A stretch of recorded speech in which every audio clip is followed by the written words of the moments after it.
지금부터는 이 질의응답 시간을 좀 가져보도록 하겠습니다. 거기서 보시면 이제 기간제법이 2년 이상을 초과하면 안 된다라고 해서 그 범위 내에서는 기회 제한은 없다. 그렇기 때문에 지금 그 경기 노동자들이 그 사각지대에서 피해를 많이 받고 있다. 지금 경기 노동자들의 연령대가 대부분 다 고령자이지 않습니까? 그래서 그 기회 제한을 두고 개정이 된다 하더라도 결국 고령자 55세에 해당해서 그 기간제법에서 그 예외가 된다면 보호 대상 그 예외가 된다면 결국에는 그 소용이 없는 개정일 것이고, 그리고 그렇다고 해서 고령자 특례법에 대상되는 55세 이상자를 거기서 빼버리게 되면 당초에 정부가 고령자에 대한 일자리를 촉진한다는 그런 정책적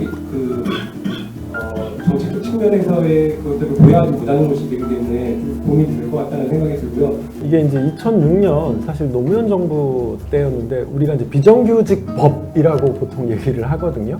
그게 이제 기간제법을 얘기하는 건데 계약직이 너무 남용된다라는 거죠.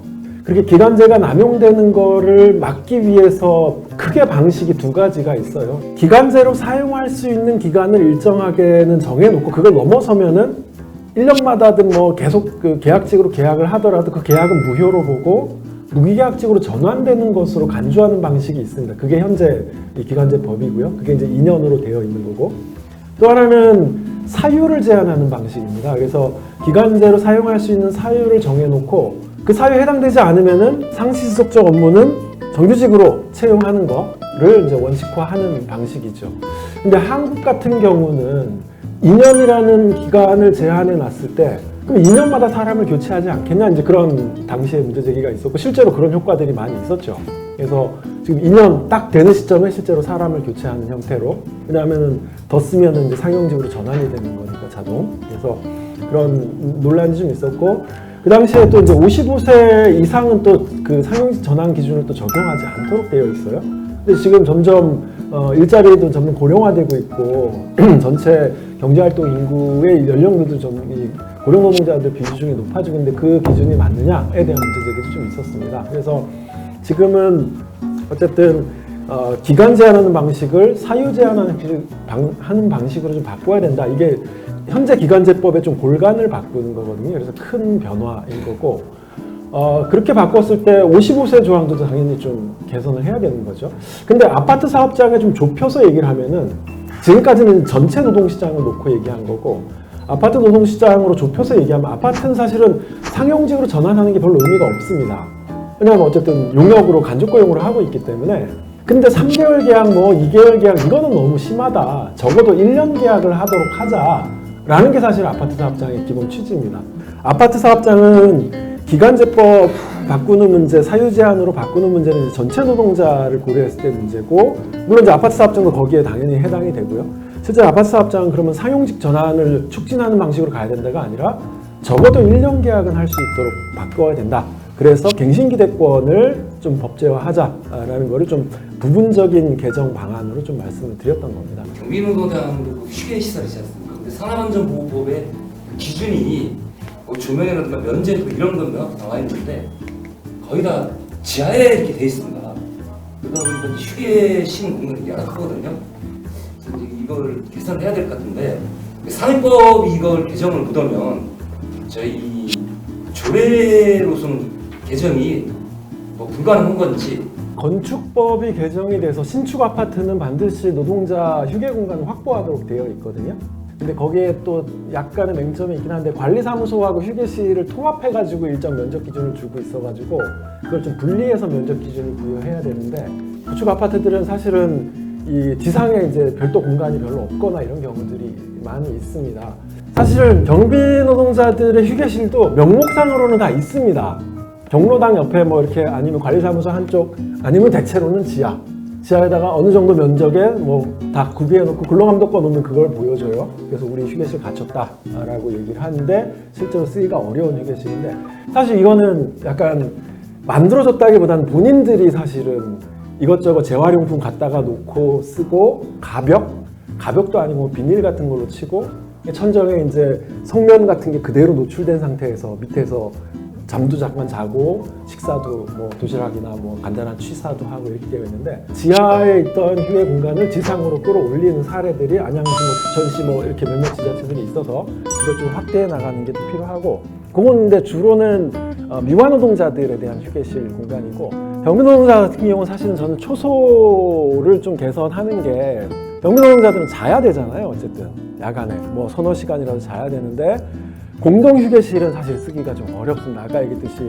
서로 이렇게 막 그 코 골고 하고 막 이래 버리면은 그래서 그냥 난 그냥 아예 그냥 차라리 초소에 있을래라는 분들이 많기 때문에 그러면 초소를 최소한 휴게 기준에 맞게 좀 개선하는 것들이 좀 필요하고 만약에 그 공간 면적이 안 나온다 그러면 어쨌든 공동 휴게실 형태로 좀 갈 수밖에 없다고 생각을 하고요.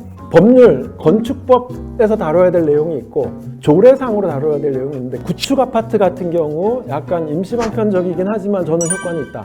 그리고 조례로도 가능하다. 그렇게 하고 있는 데들이 있다라는 말씀 좀 드리고요.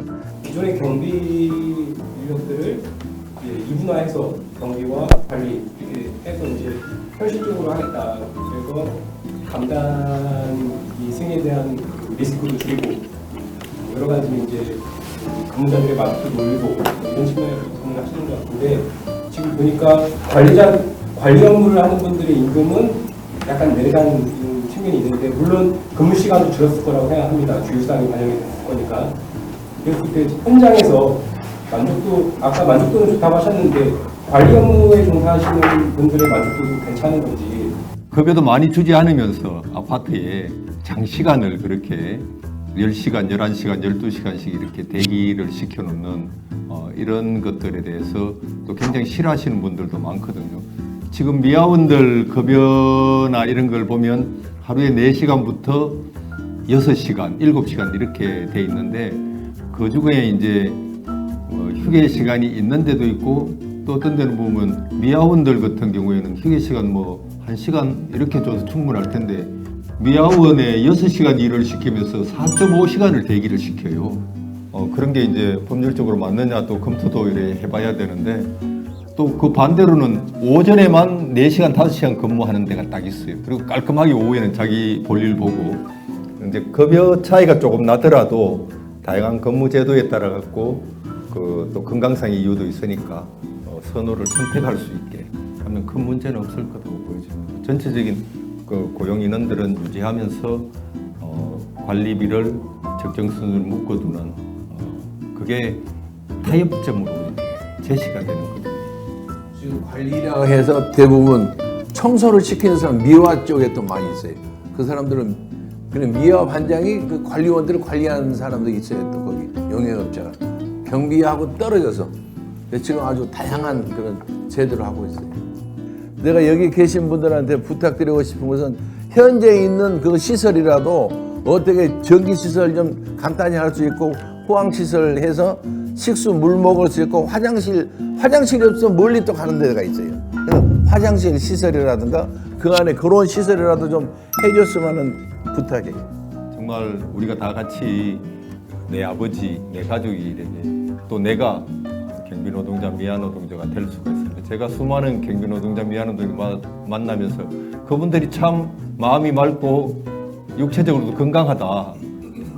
다만 나이 많을 이유로 우리가 그분들의 노동 가치라든지 노동 능력을 낮게 평가할 필요는 없습니다. 그래서 그분들이 건강하다면 이 사회가 좀 더 그분들이 일하고 싶다면 일자리를 주고 그들의 어떤 노동인권을 우리가 보장하는 데 같이 힘을 합쳐서 갈 수 있으면 좋겠습니다. 고맙습니다.